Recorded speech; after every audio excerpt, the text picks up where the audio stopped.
नमस्कार हमारे प्यारे दोस्तों। आज मैं आपके लिए लाया हूँ श्री रामचंद्र जी का एडवेंचर मॉडल्स जो गरुड़ के ऊपर सवार होते हुए युद्ध करते हुए दर्शाएंगे। ये मैंने थोड़ा एडवेंचर बनाने का प्रयास किया है। उसके लिए मैंने क्ले और एल्युमिनियम पेपर, फेविकॉल, ये सब चीज़ों को मैंने हार्ड बोर्ड पर बनाने का प्रयास किया है। उसके लिए सबसे पहले मैंने स्केच किया, जैसे कि आपने इस वीडियो में देख रहे हैं। उसी पर ऊपर फेविकॉल का लेप लगाएंगे और एल्युमिनियम पेपर को मैंने रैप करके उसके ऊपर सबसे पहले गरुड़ बनाने का प्रयास करेंगे।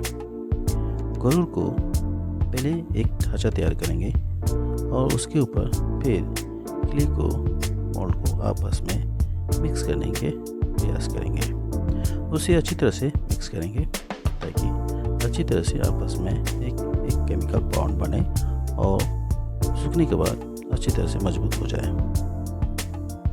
उसके लिए मैंने इस तरह से अच्छी तरह से रैप करके उसके ऊपर चढ़ाएंगे और स्टेप बाय स्टेप इसके ऊपर पूरा आवरण से ढकेंगे और टूल के माध्यम से इसे बाकी का सेशन को कंप्लीट करेंगे। तो जैसे कि वो होता है तो टूल के माध्यम से गरुड़ के ऊपर जो टेक्सचर होते हैं वो दर्शाएंगे। उसके बाद चेहरे को यानी फेस बनाने के लिए मैंने इस तरह से अलग से बनाएंगे और ताकि बनाने में सुविधा हो सके। ये बहुत छोटा है लेकिन सारी चीज़ों को बना के ये बड़ा हो जाता है। तो मैंने फेस बना लिया और उसको उसकी जगह पर एडजस्ट करेंगे। उसे अच्छी तरह से करने के बाद उसके ऊपर बाल का जो फिनिशिंग होता है पंखों का वो बनावट देंगे और छोटे छोटे सरल आभूषण से इसे सुशोभित करेंगे और इसके ऊपर कपड़े की जो नए तरीके का जो टेक्सचर है वो क्रीप दर्शाएंगे। वो होने के बाद पंख बनाने के लिए मैंने उसके अंदर एल्युमिनियम पेपर को दिया और उसके ऊपर क्ले को चढ़ा के टूल के माध्यम से उसे फिनिशिंग टेक्सचर क्रीप देंगे और इस तरह से ये गरुड़ का पंख तैयार होता है। ये सारा प्रोसेस आपको समय पर करना पड़ेगा क्योंकि यह सूखने के बाद हार्ड हो जाता है।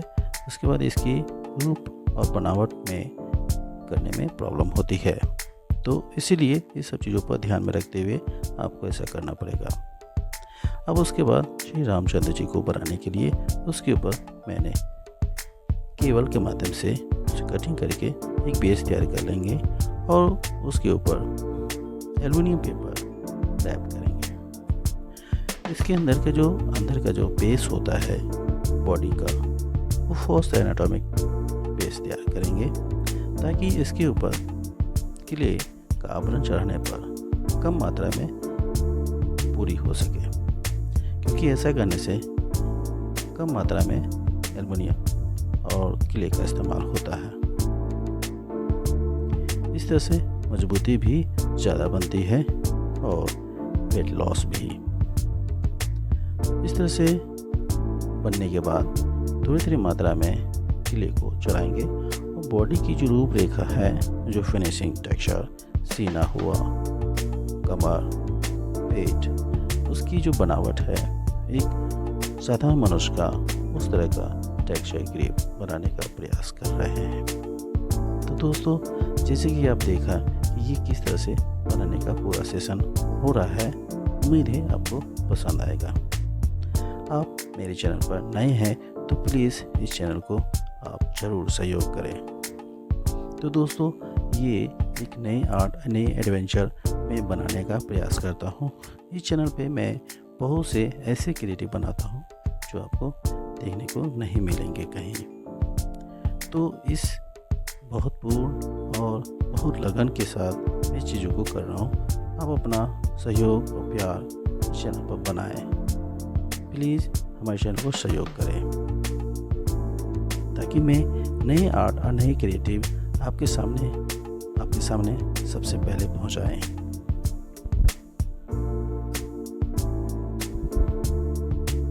तो दोस्तों, जैसे कि आपने देखा कि ये प्रोसेस स्टेप बाय स्टेप किस तरह से हो रहा है। उसके बाद मैंने उसके आभूषण, वस्त्र जो किस तरह से बनाए जाते हैं बहुत ही सरल तरीक़ा से। ऐसा करने के बाद मैं हाथ बनाएंगे। इसके मजबूती को देने के लिए केबल के माध्यम से इसे एडजस्ट करेंगे। केबल दोनों भुजाओं के मुँह में लगा दिया है और समान अनुपात में बांट के उसके ऊपर फिर एल्युमिनियम का पेपर रैप करेंगे। एल्युमिनियम पेपर इस तरह से लगा के ताकि इसकी जो अंदर का जो बेस है वो तैयार हो सके और उसके ऊपर क्ले का इस्तेमाल करके बॉडी का जो फिनिशिंग टेक्सचर है वो रियलिस्टिक एनाटॉमिक वो तैयार होता है।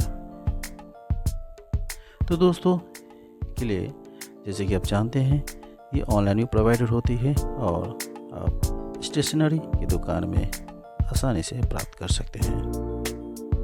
और फेविकॉल भी, और इस सब चीज़ों को आप इस्तेमाल करके ये क्रिएटिव और सरलतापूर्वक हमारे वीडियो के माध्यम से देख के बना सकते हैं।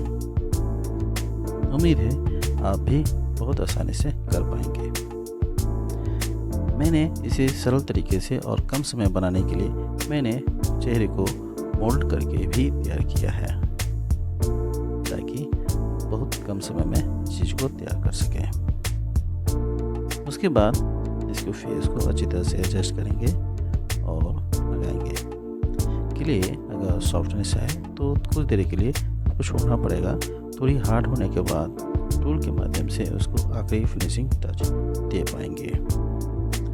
अब मैं उसके हाथ में धनुष दे के केबल का कटिंग करके मैंने ये दिया है और धीरे धीरे मात्रा में इसकी भुजाओं पर काम करेंगे। थोड़ा ये क्ले अभी सॉफ्ट है तो थोड़ा लूज हो जाता है। हार्ड होने के बाद ये अपनी जगह पर एडजस्ट हो जाता है। तो आपको बीच बीच में इसके एडजस्टनेस को सहयोग देंगे। उसके बाद दूसरे भुजाओं पर काम करेंगे। जैसे कि धनुष तीर को भी इस तरह से एडजस्ट करके उसको आपस में जोड़ेंगे। और जैसे कि ये होता है तब तक बॉडी की जो फिनिशिंग, डिपनेस और मसल्स हैं उसको दर्शाने के लिए टूल के माध्यम से उसको डिपनेस दें। और उसके बाद बालों पर काम करेंगे। तो लंबे लंबे से और क्ले का इस्तेमाल करें और उसके ऊपर स्टेप बाय स्टेप चढ़ाएं। उसके बाद ही आप टूल के माध्यम से उसे आखिरी फिनिशिंग टच दे पाएंगे। तो दोस्तों, ये प्रक्रिया बहुत ही सरल है। उसे थोड़ी देर के बाद सूखने के बाद थोड़ा हार्डनेस होता है, उसके बाद ही बाकी का प्रोसेस होता है। आप सडनली लगातार इस पर काम नहीं कर पाएंगे क्योंकि ये क्ले है और ये मिट्टी नहीं है, इसीलिए उसको उसी अनुसार से करना पड़ता है। तो दोस्तों, ये तकरीबन मॉडल कंप्लीट है, लेकिन अभी एक सेशन और बाकी है जो मुझे बादलों को चीरते हुए ये गरुड़ को दर्शा रहे हैं। तो बादल का रूप बनाने के लिए मैंने एल्युमिनियम पेपर को कटिंग किया और उसके ऊपर क्ले को चढ़ाया। इस तरह से छोटे बड़े हर प्रकार के शेप और लेंगे और उसके ऊपर इस तरह से चिपकाएंगे। ऐसा करके फिर बादलों की जो आकार और अलग अलग प्रकार के रूप हैं वो दर्शाने का प्रयास करेंगे ताकि वो बादलों को चीरता हुआ किस तरह से उड़ते हुए आ रहे हैं वो दर्शाने का प्रयास कर रहे हैं। इस तरह से टूल के माध्यम से बनाने में थोड़ा सहूलियत होता है, तो ये करना पड़ेगा। छोटे बड़े हर जगह पर इस्तेमाल कैसे किया जाता है। टूल के बारे में जैसे मैंने पिछले वीडियो में बताया था, ये भी आपको मार्केट में अवेलेबल होता है और आपको प्रॉब्लम होती है तो आप ऑनलाइन के माध्यम से भी आप इस चीज़ों को प्राप्त कर सकते हैं। तो बादल का रिप्रेजेंटेशन होने के बाद मैं आखिरी जो ऊपरी बाल होता है और आभूषण उसके ऊपर वो करेंगे। ये लास्ट सेशन इसलिए क्योंकि सूखने के बाद थोड़ा सा उसके ऊपर तब ये आभूषण चढ़ाएंगे और फिर गरुड़ के गर्दन से होते हुए जो बाल का जो पंख का जो शेप होता है वो दर्शाने का प्रयास करेंगे ताकि ये टिपनेस और 3D इफेक्ट लगे। तो ये सारा चीज़ स्टेप बाय स्टेप करना ही पड़ता है। इस चीज़ों को आप समझ लें और किस तरह से मैंने यह प्रयास किया है, मेरे आपको बेहद पसंद आ रहा होगा। तो उसके बाद जैसे ही हार्ड होता है तो मैं धनुष में धागे पिरोपूंगा और अच्छी तरह से एडजस्ट करेंगे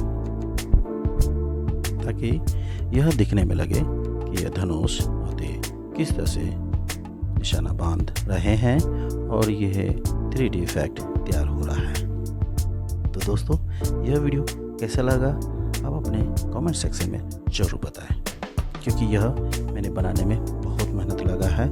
तो आपका बहुत प्यारा सपोर्ट चाहिए जो हमारे इस छोटे से चैनल को मिल सकता है। आपने बहुत को सपोर्ट किया है, तो प्लीज़ एक छोटा सा सहयोग हमारे छोटे से चैनल को ज़रूर करें ताकि मैं नए से नए और एडवेंचर क्रिएटिव आपके सामने सबसे पहले लाऊं। तो मिलते हैं नेक्स्ट वीडियो में एक नए क्रिएटिव नए एडवेंचर के साथ। तब तक मुझे इजाज़त दीजिए।